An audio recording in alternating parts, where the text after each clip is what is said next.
তো আজকে এই ভিডিও থেকে আমি একটা নতুন সিরিজ স্টার্ট করছি যেখানে তোমাদের ইউপিএসসি সংক্রান্ত বিভিন্ন যে কনসেপ্ট রয়েছে এবং প্রশ্নপত্র রয়েছে অর্থাৎ প্রিভিয়াস ইয়ারের যে কোশ্চেনগুলো রয়েছে সেগুলো সম্পূর্ণ বাংলাতে ডিসকাস করা হবে, ঠিক আছে? অর্থাৎ আমি এটা চাইছি যে যারা মোটামুটি বাংলায় প্রিপারেশন নিচ্ছ তাদের যাতে কিছুটা সম্ভব হেল্প করা পসিবল হয় আমার এই চ্যানেলের তরফ থেকে। সেই প্রচেষ্টাটাই আমি করছি। এর আগে বেঙ্গলি রিলেটেড কতগুলো আমি ভিডিও দিয়েছি এবং তোমাদের জন্য যারা বেঙ্গলিতে প্রিপারেশন নিচ্ছ ফুল বুক লিস্ট এবং তার সাথে সাথে ফ্রি পিডিএফ যতগুলো বই পসিবল মানে অ্যাভেলেবেল রয়েছে দেওয়া পসিবল সবকটার পিডিএফ কিন্তু আমি ড্রাইভে গুগল ড্রাইভে লিঙ্ক শেয়ার করে দিয়েছি প্রিভিয়াস ভিডিওতে। সেই ভিডিওটার লিঙ্ক তোমরা ডেসক্রিপশন বক্সে পেয়ে যাবে, অ্যাজ ওয়েল অ্যাজ আই বাটনও তোমরা পেয়ে যাবে। তো এই ভিডিওতে আজকে আমরা 2023 প্রথম সাধারণ জ্ঞান পত্র অর্থাৎ জেনারেল স্টাডিজ 1। তোমরা জানো যে ইউপিএসসির মেইনসে জেনারেলি আমাদের 7টা পেপার থাকে, তার মধ্যে এসের একটা পেপার থাকে, ঠিক আছে? তারপরে জেনারেল স্টাডিজ 1-এর একটা পেপার থাকে, জেনারেল স্টাডিজ 1 থেকে জেনারেল স্টাডিজ 4 অবধি। এই জেনারেল স্টাডিজ 4 যেটা থাকে সেটা হচ্ছে এথিক্সের পেপার থাকে, এথিক্স ইন্টিগ্রেটেড অ্যাপটিটিউড। এবং তারপরে কি থাকে, তারপরে অপশনাল আমাদের দুটো পেপার থাকে, অপশনাল 1 অপশনাল 2। টোটাল 7টা কম্পালসারি পেপার আমাদের থাকে। আর দুটো হচ্ছে আমাদের কম্পালসারি পেপার থাকে যেগুলোর মার্কস কিন্তু আমাদের অ্যাড হয় না, ঠিক আছে? এবার তার মধ্যে এই GS1 যেটা, এই GS1 নিয়ে আজকে আমরা ডিসকাস করব। এই GS1-এ কী রয়েছে, GS1-এ কোন কোন জিনিসগুলো রয়েছে, কি কি বলতে পারো, let's say what are the things are there, এগুলো নিয়ে কিন্তু আমরা আজকে ডিসকাস করব, ঠিক আছে? তো প্রথমেই বলে রাখা দরকার সেটা হচ্ছে যে GS1-এ কী কী টপিক থাকে। GS1-এ মেজরলি যদি তুমি বলতে পারো আর্ট অ্যান্ড কালচার থাকে, আর্ট কালচার থাকে, ঠিক আছে? তার সাথে হিস্ট্রি পেয়ে যাবে। এবার হিস্ট্রির মধ্যে আমরা জানি তিনটে ভাগ আছে, একটা এনশিয়েন্ট হিস্ট্রি, একটা মেডিভেল হিস্ট্রি, একটা মডার্ন হিস্ট্রি, ঠিক আছে? তিন রকম হিস্ট্রি থাকে এবং তার সাথে সাথে ওয়ার্ল্ড হিস্ট্রিও কিন্তু তোমার এখানে পড়তে হবে ফর মেন্স। এবং তার সাথে সাথে জিওগ্রাফি থাকে। এবং এই মূলত তিনটে দিয়েই কিন্তু, এর সাথে আরও কিছু টপিক রয়েছে, এই মূলত তিনটে দিয়েই কিন্তু আমাদের GS1 বা জেনারেল স্টাডিজ 1-এর সিলেবাস তৈরি হয়। টোটাল 250 পেপার থাকে। 250 পেপারের মধ্যে 10 নম্বরের 10 মার্কসের 10টা কোয়েশ্চেন হয়, যেখানে আমার 100 মার্কস থাকে। আর 15 মার্কসের 10টা কোয়েশ্চেন হয়, যেখানে আমার 150 মার্কস থাকে। টোটাল এই দুটো মিলে 250 কিন্তু আমার মার্কস হয়ে গেল, ঠিক আছে? টোটাল দুটো মিলে 250 মার্কস আমার হয়ে গেল। তো আজকে যে পেপারটা নিয়ে আমরা ডিসকাস করবো সেটা হচ্ছে 2023 অর্থাৎ রিসেন্ট যে মেইনস পেপারটা হয়েছে 2023-এ, ইউপিএসসি সিভিল সার্ভিস মেইনসের যে পেপারটা হয়েছে সেই পেপারে কী কী প্রশ্ন এসেছিল। আমরা আজকে 10 মার্কসের যে কটা কোয়েশ্চেন এসেছিল সেটা নিয়ে ডিসকাস করবো এবং কোয়েশ্চেনগুলো আমরা কীভাবে অ্যাপ্রোচ করতে পারি বেঙ্গলিতে। আমি তোমাদের জন্য পুরো কোয়েশ্চেনটাই বেঙ্গলিতে ট্রান্সলেট করেছি, মানে নট কি অ্যাকচুয়াল ট্রান্সলেট করা, অ্যাকচুয়াল ট্রান্সলেট করলে জিনিসটা কিন্তু বুঝতে পারবে না। এটা হচ্ছে মানে ভাষাগত দিক থেকে ট্রান্সলেট হয়েছে, মানে প্রপার মিনিংটা কিন্তু আমি ট্রান্সলেট করেছি তোমাদের জন্য এবং তার সাথে সাথে কীভাবে এটাকে অ্যাপ্রোচ করবে সেটাও কিন্তু আমি তোমাদের আজকে বলবো, ঠিক আছে? আচ্ছা, প্রথমত যেটা আমাদের জানতে হবে সেটা হচ্ছে যে প্রথম কোশ্চেনটা আমি চলে আসি, প্রাচীন ভারতের বিকাশে ভৌগোলিক কারণের ভূমিকা ব্যাখ্যা করো। অর্থাৎ এটা কিন্তু এই কোশ্চেনটা এনশিয়েন্ট হিস্ট্রি থেকে এসছে, ঠিক আছে? এনশিয়েন্ট হিস্ট্রি থেকে এই কোশ্চেনটা এসছে। কোশ্চেনটা কী বলা হয়েছে, প্রাচীন ভারতের বিকাশে বিভিন্ন যে সভ্যতাগুলো ছিল অর্থাৎ ইন্দাস ভ্যালি সিভিলাইজেশন থেকে শুরু করে ভেদিক সিভিলাইজেশন, 16 মহাজনপদ, গুপ্ত, মৌর্য, ঠিক আছে? এই সাম্রাজ্যগুলোর বিকাশে ভৌগোলিক কারণের ভূমিকাগুলো কী কী, ভৌগোলিক কারণ বলতে নদ নদী, রিভার্স, মাউন্টেন্স, এদের ভূমিকাগুলো কী কী ছিল সেটা তোমাকে ডিসকাস করতে বলেছে। এবার বিভিন্নভাবে মানে ডিসকাস করতে পারি যে নদীগুলো, রিভার্সগুলোর জন্য আমাদের কী হয়েছিল, রিভার্সগুলোর জন্য আমাদের ম্যাক্সিমাম যে আমাদের সিভিলাইজেশনগুলো ছিল সেগুলো কিন্তু রিভার্স ওরিয়েন্টেড, অর্থাৎ যে কোনো নদীর পাশেই কিন্তু গড়ে উঠেছিল। ইন্দাস ভ্যালি সিভিলাইজেশন কিন্তু ইন্দাস নদী বা সিন্ধু নদীর তীরে, কিন্তু সিন্ধুর যে 5টা নদী রয়েছে, ঠিক আছে, পঞ্চব বলা হয় বা পাঞ্জাব, সেই অঞ্চলে কিন্তু সিন্ধু প্রদেশ, পাঞ্জাব, হরিয়ানা এই অঞ্চলে কিন্তু গড়ে উঠেছিল, বর্তমানে এই অঞ্চলগুলো রয়েছে, ঠিক আছে? এই ধরনের কিন্তু তোমাকে অ্যানালিসিস এই জায়গাটায় দিতে হবে। 2 নম্বর প্রশ্নে কী রয়েছে, 2 নম্বর প্রশ্ন রয়েছে যে শিক্ষা ও জাতীয়তাবাদের প্রতি তাদের দৃষ্টিভঙ্গিতে মহাত্মা গান্ধী এবং রবীন্দ্রনাথ ঠাকুরের মধ্যে পার্থক্য কী কী ছিল। Simple question. এই কোশ্চেনে কী বলা হয়েছে, একেবারে সিম্পলিস্টিক জিনিস এখানে বলা আছে। সেটা কি, সেটা হচ্ছে যে দু সাইডে ভাগ করে এভাবে লিখতে পারো তুমি, মহাত্মা গান্ধী অ্যান্ড রবীন্দ্রনাথ ট্যাগর, ঠিক আছে? দুভাবে তোমরা লিখতে পারো। এই দুজনের মধ্যে শিক্ষা ও জাতীয়তাবাদের প্রতি তাদের দৃষ্টিভঙ্গিতে মহাত্মা গান্ধী এবং রবীন্দ্রনাথ ঠাকুরের মধ্যে পার্থক্য কী ছিল। অর্থাৎ এডুকেশন এবং ন্যাশনালিজম, শিক্ষা এবং জাতীয়তাবাদ, ঠিক আছে? শিক্ষা এবং জাতীয়তাবাদ,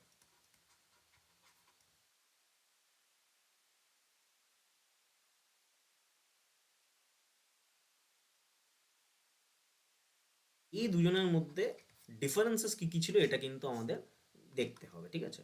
অর্থাৎ মহাত্মা গান্ধী এবং রবীন্দ্রনাথের মধ্যে ডিফারেন্সেস কী কী ছিল, তাদের কোথায় পার্থক্য ছিল। যেরকম রবীন্দ্রনাথ ট্যাগর চেয়েছিলেন কিন্তু তার শিক্ষার পরিধি একরকম ছিল, তিনি শিক্ষাটাকে আরও আধুনিক করতে চেয়েছিলেন, তার জন্য তিনি কিন্তু শান্তিনিকেতনে বিভিন্ন ইউনিভার্সিটি, পরবর্তীকালে সেটা ইউনিভার্সিটি হয়, তিনি কিন্তু ছাত্র ব্যবস্থা বা ওখানকার শিক্ষা ব্যবস্থা গড়ে তুলেছিলেন।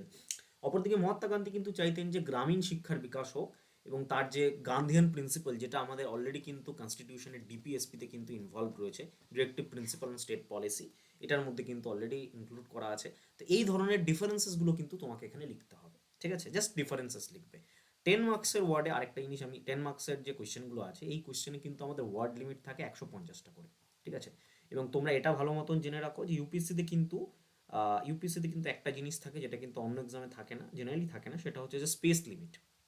ইউপিএসসিতে কিন্তু স্পেস লিমিটেড থাকে, ঠিক আছে, স্পেস কিন্তু লিমিটেড থাকে। অর্থাৎ তোমার 10 মার্কসের একটা কোয়েশ্চেন এরকমভাবে আসবে, ধরো এরকম একটা পেজ তোমার দেওয়া হলো, তারপরে আবার এরকম একটা পেজ আছে, তো এখানে তোমার কোয়েশ্চেনটা লেখা থাকবে 10 মার্কসের একটা কোয়েশ্চেন, 10 মার্কসের জন্য কিন্তু তুমি 2 পেজ পাবে, ঠিক আছে।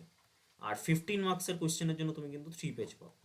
তো এরকম 10 মার্কসের কোয়েশ্চেনগুলো পরপর কিন্তু লেখা থাকে, 10 মার্কস এখানে দেওয়া রইলো, তারপরে 2টো পেজ তোমার খালি থাকবে, তারপরে আবার একটা 10 মার্কসের কোয়েশ্চেন লেখা থাকবে, তারপর আবার 2টো পেজ খালি থাকবে, এরকম করে পরপর 10টা 10 মার্কসের কোয়েশ্চেন কিন্তু দেওয়া থাকবে। তোমার যে কোয়েশ্চেন কাম অ্যান্সার বুকলেট, কিউএবি বলা হয় ইউপিএসসিতে, এটাতে আমাদের মেইনসে লিখতে হয় জেনারেলি কিউএবি, কোয়েশ্চেন কাম অ্যান্সার বুকলেট, এটাই কিন্তু লেখা উচিত, ঠিক আছে, এবং এটাতেই লেখা হয়। আচ্ছা, 3 নম্বর প্রশ্ন কি ছিল, বিশ্বের বিভিন্ন দেশে রেলপথ চালুর আর্থসামাজিক প্রভাব তুলে ধরো। অর্থাৎ রেলওয়েজ, এই যে রেলওয়েজ বিভিন্ন কান্ট্রিতে ইন্ট্রোডিউস করা হয়েছিল, এটার আর্থসামাজিক বা বলতে পারো সোশিও ইকোনমিক যে প্রভাব, এটাকে আর্থসামাজিকটাকে বলা হয় সোশিও ইকোনমিক, ঠিক আছে। অর্থাৎ সোশিয়াল দিক এবং ইকোনমিক দিক দুটোই কিন্তু তোমাদের দেখতে হবে, ঠিক আছে। সোশিয়াল এবং ইকোনমিক দুটো দিকই কিন্তু আমাদের দেখতে হবে, এইভাবে কিন্তু জিনিসটা আমাদের করা উচিত, ঠিক আছে। আহ, এটা একটুখানি মানে মাথায় রাখতে হবে তোমাদের যে what are the things are দেয়ার, কোন কোন জিনিসগুলো রয়েছে। যেরকম ভারতবর্ষে আমরা জানি, সবাই জানি 1853 সালে রেলপথ চালু হয়, এবং তার পরে কী কী উন্নতি সাধন হয়। রেলপথ মানেই হচ্ছে একটা কানেক্টিভিটি, বা বলতে পারো আমাদের যোগাযোগ ব্যবস্থার কিন্তু আমূল পরিবর্তন হয়। কেন আমূল পরিবর্তন হয়? ধরো তুমি আজকে কলকাতা থেকে, রেলপথ চালনা করার আগে তুমি কলকাতা থেকে দিল্লি যাবে, কিভাবে যাবে? তোমাকে গরুর গাড়িতে যেতে হবে। ধরো লেটসে এদের মধ্যেকার দূরত্ব হচ্ছে 1800 কিলোমিটার, ঠিক আছে, বা 1500 কিলোমিটার। তো তাদের মধ্যে তুমি কিভাবে যাবে? তোমাকে গরুর গাড়িতে যেতে হবে, যেখানে তোমার 5 থেকে 6 দিন লাগতো। ঘোড়ার গাড়িতে করে যাবে, সেরকমই 6 থেকে 7 দিন লাগতো, প্লাস আদার অনেক মেথড ছিল।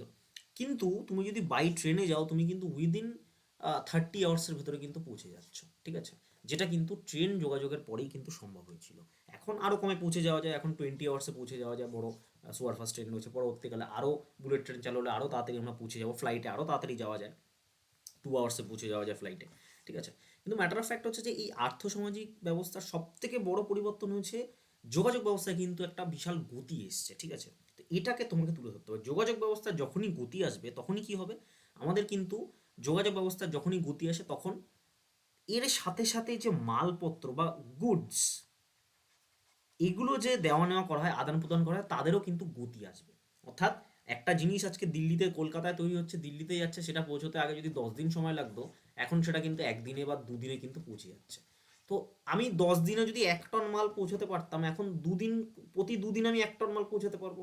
অর্থাৎ 10 দিনে আমি টোটাল 5 টন মাল কিন্তু আমি হিসাব মতো সাপ্লাই করতে পারবো, বা কিন্তু আমি এক্সপোর্ট বা ইম্পোর্ট করতে পারবো। তো ব্যাপারটা কি হচ্ছে, সব কিছুর ওপর, ইকোনমির ওপর কিন্তু আমাদের একটা হিউজ প্রভাব কিন্তু পড়ছে, ঠিক আছে, যেটা কিন্তু এখানে তোমাকে তুলে ধরতে হবে। এবার এটা শুধুমাত্র ইউপিএসসি চায় হচ্ছে যে কোনো অ্যান্সার আমাদের কি হোক, ডাইনামিক হোক, ঠিক আছে। What does dynamic answer means? Dynamic answer means হচ্ছে অ্যান্সারের মধ্যে তোমাকে সব কিছু টাচ করতে হবে।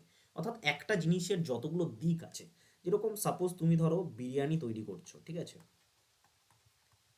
বিরিয়ানি তৈরি করছো, তো বিরিয়ানির প্রথমে কি থাকে, চিকেন থাকবে, রাইস থাকবে, স্পাইসেস থাকবে, তারপর অবশ্যই আমাদের বাঙালি বিরিয়ানিতে এটা আলু থাকবে। তো চারটে দিকে কিন্তু আমাকে টাচ করতে হবে, চারটে জিনিস নিয়েই আমাকে রান্নাবান্না করতে হবে, জিনিসগুলোকে প্রিপেয়ার করতে হবে, right? Same goes for dynamic question. Dynamic কোয়েশ্চেনের যতগুলো দিক আছে সেই কোয়েশ্চেনটার, মানে আমরা ইংরেজিতে বলি যতগুলো ডোমেইন আছে বা অ্যাসপেক্টস আছে, সবকটা কিন্তু আমাকে প্রপারলি অ্যান্সার করতে হবে, এবং প্রপারলি কিন্তু জিনিসটাকে ওখানে লিখতে হবে, ঠিক আছে। তো শুধুমাত্র ইন্ডিয়া না দিয়ে অন্য অ্যাটলিস্ট শুধুমাত্র ইন্ডিয়া যদি দাও তুমি কিন্তু এই কোশ্চেনটা ভালো নাম্বার পাবে না। ইন্ডিয়ার বদলে অবশ্যই আমাদের মানে অন্য কোনো কান্ট্রি, ইংল্যান্ড দেওয়া যেতে পারে। ইংল্যান্ডে কীভাবে ইন্ডাস্ট্রিয়াল রেভলিউশন বা শিল্প বিপ্লবের পরে রেল ব্যবস্থার যোগাযোগ তাদেরকে আরও শিল্প বিপ্লবকে আরও উন্নত করেছিল, তাদের দেশকে আরও উন্নতি করতে সাহায্য করেছিল, এই জিনিসগুলো কিন্তু লিখতে হবে। ওই কারণেই কিন্তু কোশ্চেনটা বলা আছে বিভিন্ন দেশে, শুধুমাত্র কিন্তু ইন্ডিয়া বলা যাবে না এখানে। যদি ইন্ডিয়া লিখে আসো নাম্বার কম পাবে সোজা হিসেবে, ঠিক আছে? আচ্ছা চলো নেক্সট কোশ্চেনে চলে আসি। নেক্সট যে কোয়েশ্চেন রয়েছে এখানে সেটা কি রয়েছে, সেটা হচ্ছে যে গ্রীষ্মমণ্ডলীয় দেশগুলিতে খাদ্য নিরাপত্তা বা ফুড সিকিউরিটির উপর জলবায়ু পরিবর্তনের পরিণতি আলোচনা করো। গ্রীষ্মমণ্ডলীয় দেশ মানে ট্রপিক অফ ক্যান্সার, ঠিক আছে? ট্রপিক অফ ক্যান্সারের আশেপাশে বা কর্কটক্রান্তি রেখার আশেপাশে যে দেশগুলো আছে সেই দেশগুলোতে খাদ্য নিরাপত্তা, ফুড সিকিউরিটি মানে কি? মানে আমার দেশে যদি 100 কোটি লোক থাকে, আমার দেশ সেই 100 কোটি লোককে খাওয়াতে পারছে কিনা, এটাই হচ্ছে ফুড সিকিউরিটি। তাদের জন্য প্রপার খাদ্য আছে কিনা, তাদের জন্য ফুড গ্রেনস রয়েছে কিনা, অ্যাডিকুয়েট ফুড গ্রেনস আছে কিনা, সেটা হচ্ছে ফুড সিকিউরিটি। তো এটার ওপরে জলবায়ু পরিবর্তনের কী প্রভাব পড়ছে? অবশ্যই ক্লাইমেট চেঞ্জে কী প্রভাব পড়ছে? ক্লাইমেট চেঞ্জের জন্য আজকে আমাদের যে ক্রপস উৎপাদন বা বলতে পারো ফুড গ্রেইন বা খাদ্যশস্য উৎপাদন সেটা কিন্তু কমে যাচ্ছে, বিকজ অনেক কিছু, আমাদের জল কমে যাচ্ছে, ভূগর্ভস্থ জল, ভৌম জল সব কিন্তু আস্তে আস্তে কমে যাচ্ছে, নদীর জল কমে যাচ্ছে, হিমবাহগুলো গলে যাচ্ছে। তো এইগুলো ওভারঅল তোমাকে কিন্তু এখানে ডিসকাস করতে হবে, এই টোটাল জিনিসটা এখানে ডিসকাস করতে হবে, ঠিক আছে? সোজা কোশ্চেন এটা। 5 নম্বর কোশ্চেন হচ্ছে কেন বিশ্ব আজ স্বাদু জলের প্রাপ্যতা সংক্রান্ত সংকটের মুখোমুখি? সেম গোস ফর এই কোশ্চেনটা, যে কেন বিশ্ব আজ স্বাদু জলের প্রাপ্যতা সংক্রান্ত সংকটের মুখোমুখি।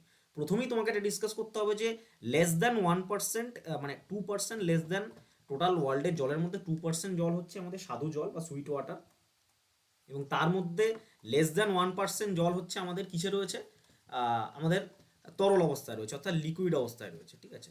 বাকি জলটা কিন্তু আন্টার্কটিকায় রয়েছে, মানে লেস দ্যান 1%, 0.5% জল আমাদের লিকুইড অবস্থায় রয়েছে। এবার এত কম জল আমাদের কাছে রয়েছে, টোটাল বিশ্বের পপুলেশন কিন্তু হু হু করে বাড়ছে। এখন অলমোস্ট নিয়ার অ্যাবাউট 800 কোটি বা 8 বিলিয়নের কাছাকাছি কিন্তু পৌঁছে গেছে পপুলেশন। তো সবাইকে সেম জল দিয়ে কিন্তু তাদের যে বলতে পারো চাহিদা রয়েছে সেটা মেটানো কিন্তু অসম্ভব, এবং জল এমন একটা নিই যেটা কিন্তু আমরা তৈরি করতে পারবো না, ঠিক আছে? অর্থাৎ তুমি যে জলটা খাচ্ছ এটাই কিন্তু কোটি কোটি বছর আগেও ছিল, সেটা কিন্তু রিসাইকেল হয়েছে। জলটা খেয়েছো, সেটা তুমি মলমূত্রের মাধ্যমে বার করেছো, সেটা মাটিতে মিশেছে, আবার সেটা থেকে সামহাও কোথাও বেরিয়েছে, সেটা আবার সমুদ্রে গেছে, সেখান থেকে আবার মেঘ হয়েছে, মেঘ হয়ে আবার বৃষ্টি হয়েছে, মানে কাইন্ড অফ লাইক এই যে ওয়াটার সাইকেল রয়েছে, টোটাল জলগুলো কিন্তু এই ওয়াটার সাইকেলের মধ্যেই ঘুরপাক খাচ্ছে, ঠিক আছে? তো প্রবলেমটা হচ্ছে যে এই ওয়াটার সাইকেলটাকে কিন্তু আমাকে বুঝতে হবে, এবং তোমাকে অবশ্যই লিখতে হবে এই যে কথাগুলো বললাম, এই যে স্ট্যাটিস্টিক্সগুলো।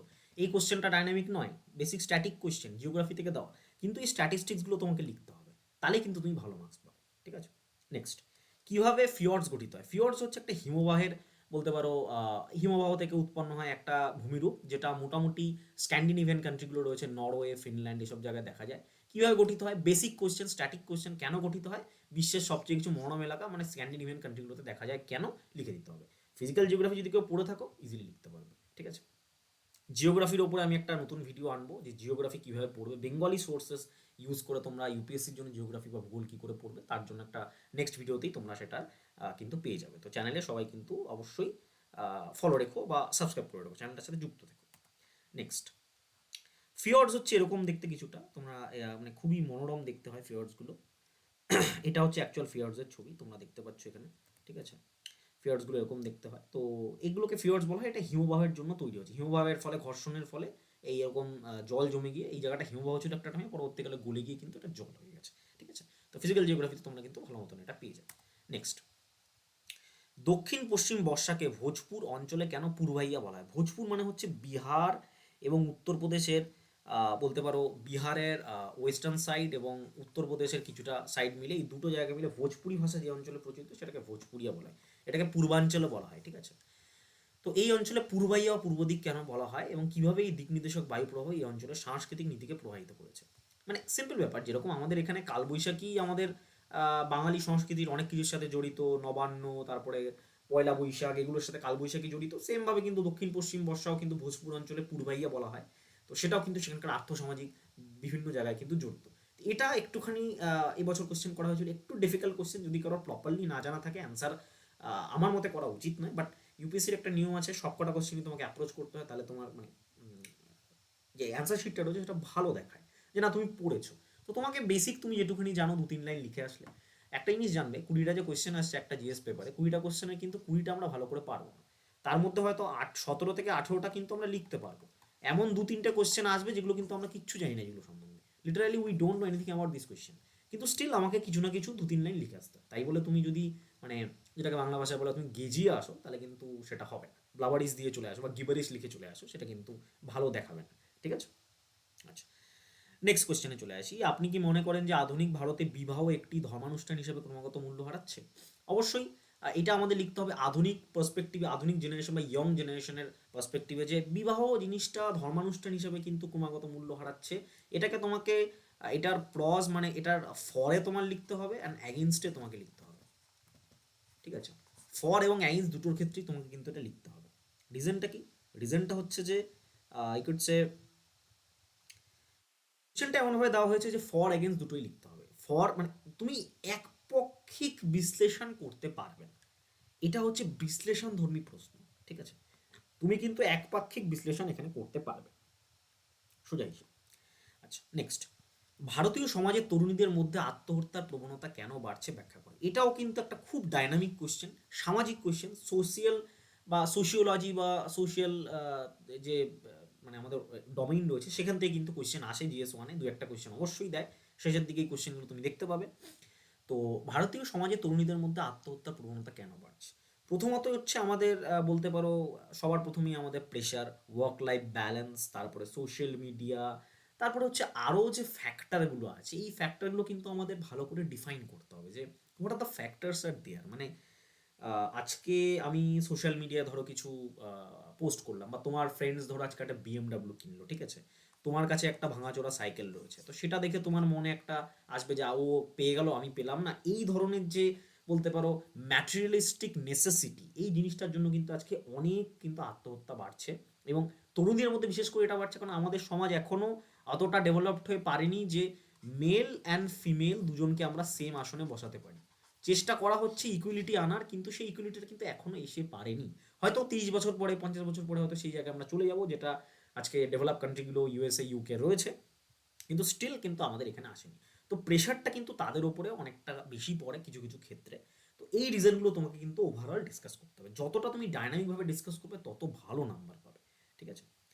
শিশুদের আলিঙ্গন করা এখন মোবাইল ফোন দ্বারা প্রতিস্থাপিত হচ্ছে। শিশুদের আহ, মানে সমগরণ, বা এটা বলতে পারো এটা একটু ভুল ট্রান্সলেট হয়েছে, মানে এটা হচ্ছে শিশুদের আহ, বলতে পারো যে ওভারঅল সামাজিকরণের ওপরের প্রভাব আলোচনা করো। শিশুদের সমগ্র সামাজিকরণের উপরে প্রভাব আলোচনা করো। প্রথমেই যেটা আমাদের আজকে এই ছোটোবেলার থেকে বাচ্চাদের হাতে কী ধরিয়ে দিচ্ছি? স্মার্টফোন ধরিয়ে দিচ্ছি।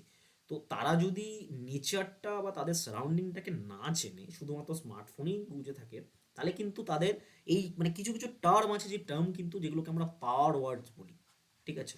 যেগুলোকে UPSC-তে পাওয়ার ওয়ার্ডস বলা হয়। এই পাওয়ার ওয়ার্ডসগুলোর মানে কি? এই পাওয়ার ওয়ার্ডসগুলো মানে হচ্ছে তুমি কনসেপ্টটা সম্বন্ধে জানো, এটা কিন্তু এক্সামিনার বুঝতে পারবে।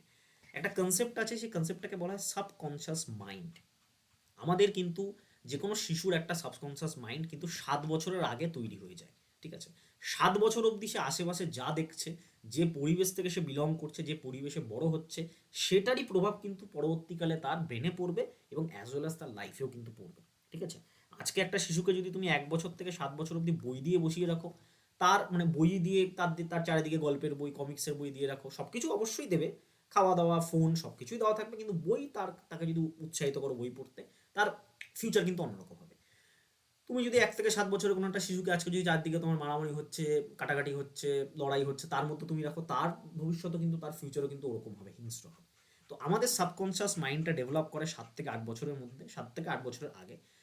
সেই জায়গায় যদি আমরা মোবাইল দিয়ে তাদেরকে বসিয়ে দিই, তাদের কিন্তু মাইন্ড ডেভেলপড হবে না। এই জিনিসটাই সাবকনশিয়াস মাইন্ড ডেভেলপমেন্টের এই ব্যাপারটা কিন্তু তোমাকে লিখতে হবে। যদি লিখতে পারো ভালো মার্কস পাবে, আদারওয়াইজ কিন্তু পাবে না। তো এই ধরনের কনসেপ্ট কিন্তু তুমি বললে স্যার এই কনসেপ্টটা কোথা থেকে পড়বো, কিচ্ছু নেই। সোশিওলজি আমাদের জেনারেলি NCERT পড়লেই হয়ে যায়। NCERT ক্লাস 11-12 NCERT পড়লেই হয়ে যায়। সোশিওলজির 4টে বই আছে, সেটা পড়লেই তুমি সব জানতে পারবে এর মধ্যে যে যে কনসেপ্টগুলো আছে। ঠিক আছে? বোঝা গেল? আচ্ছা, চলো। আজকে এই 10টা কোশ্চেনই করলাম আমি। আচ্ছা, নেক্সট যেটা ইম্পর্টেন্ট জিনিস সেটা হচ্ছে যে আমার অলরেডি আমি UPSC-র যে অনলাইন গাইডেন্স প্রোগ্রাম এটা স্টার্ট করেছি। আমি আজকে UPSC পড়াচ্ছি 4.5 ইয়ার্স হলো। ঠিক আছে? তো আমি জেনারেলি এটা সম্বন্ধে ইউটিউবে বেশি জানাই না কাউকে, আমি করি না, বাট এখন আস্তে আস্তে আমি করছি তোমাদের সুবিধার্থে, বিকজ আমি দেখছি চারিদিকে স্টুডেন্টরা কত প্রপার গাইডেন্সের জন্য করছে।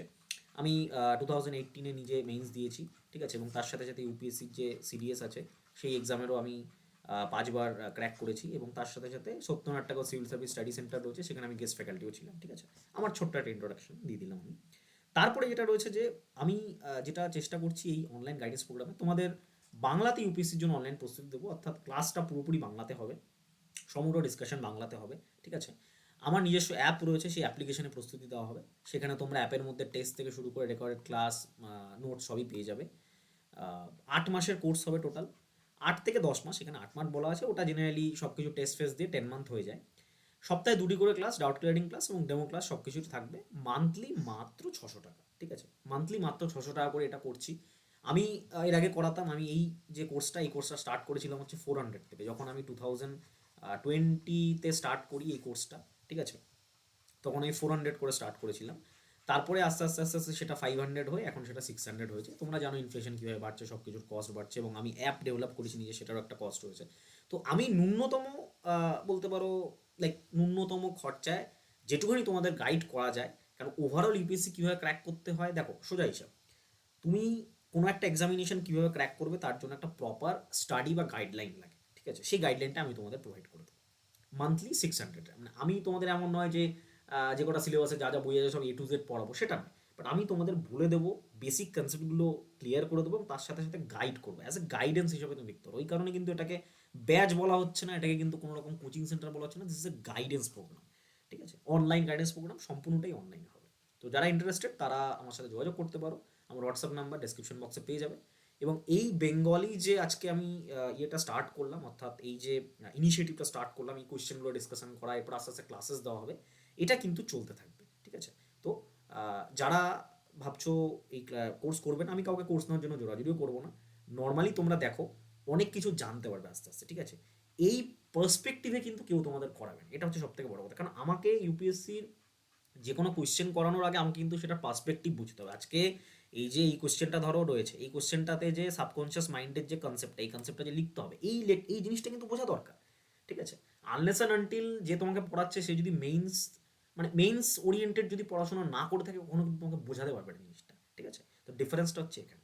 এনিওয়ে, তো আশা করি ভালো লাগলো ক্লাসটা দেখে, এবং তোমরা যারা সাবস্ক্রাইব করোনি তোমরা সাবস্ক্রাইব করে নাও, এবং তার সাথে সাথে তোমাদের যদি কোনো কমেন্টস থাকে, তোমাদের কোনো যদি বলতে পারো ফিডব্যাক থাকে, অবশ্যই তোমরা কমেন্ট সেকশন আমাকে জানাবে বা হোয়াটসঅ্যাপেও আমাকে জানাতে পারো।